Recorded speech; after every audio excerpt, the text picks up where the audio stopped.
What's one area of your life where you need to trust God's timing and release control?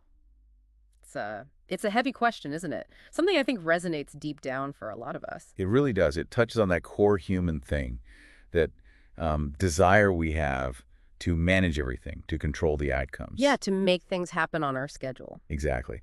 But today we're diving into this idea that, well, maybe true strength looks a bit different. Maybe it looks like letting go. hmm And we're exploring this through some, well, timeless wisdom and also how it's playing out right now. Right. There's that ancient line, Psalm 37, verse 4, so well known. Take delight in the Lord. He will give you the desires of your heart.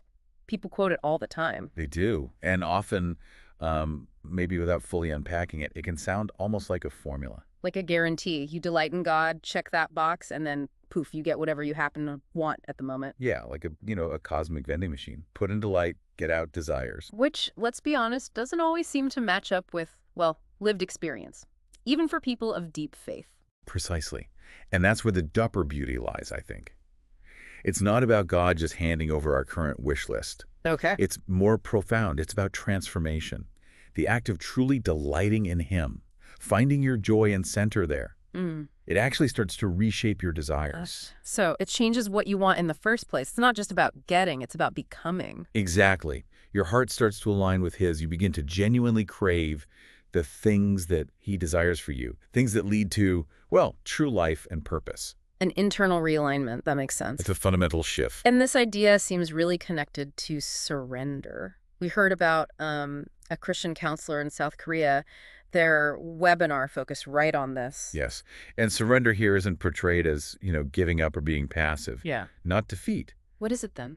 It's framed as maturity, as growing up in faith. Growing up. Like gaining perspective, seeing things differently. Yes, exactly. A perspective built on really deep trust.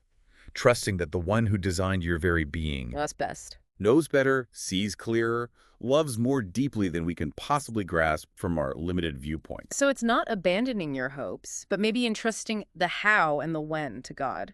That's a great way to put it.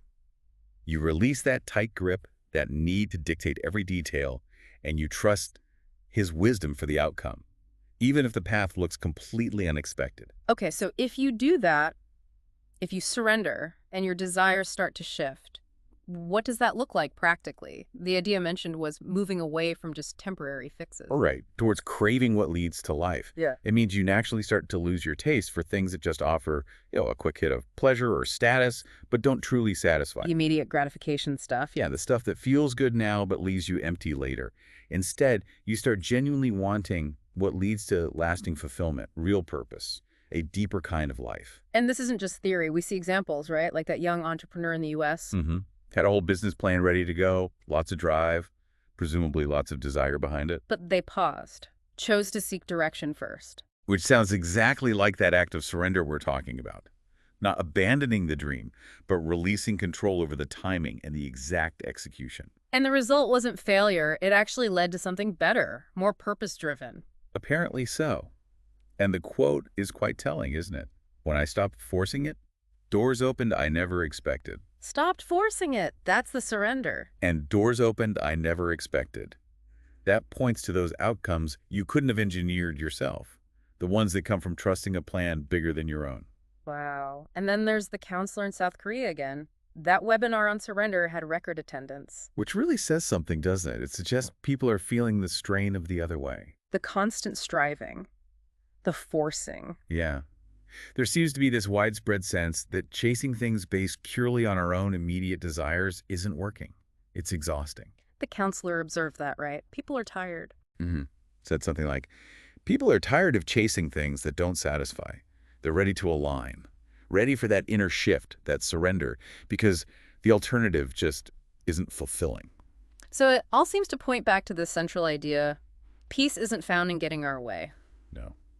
It seems true. Inner peace comes when our desires find their home, their rest, in the one who designed us, when we trust His plan. Allowing our wants to be reshaped and held by Him. It's about trusting the divine architect, trusting the blueprint, even when we can't see the whole picture.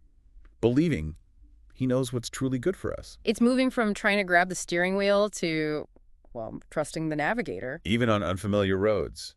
especially then, perhaps, recognizing the best destination might be one you didn't initially aim for. Yeah. Which really brings us full circle, doesn't it? Back to where we started. Back to that quiet personal question. What's one area of your life where you need to trust God's timing and release control?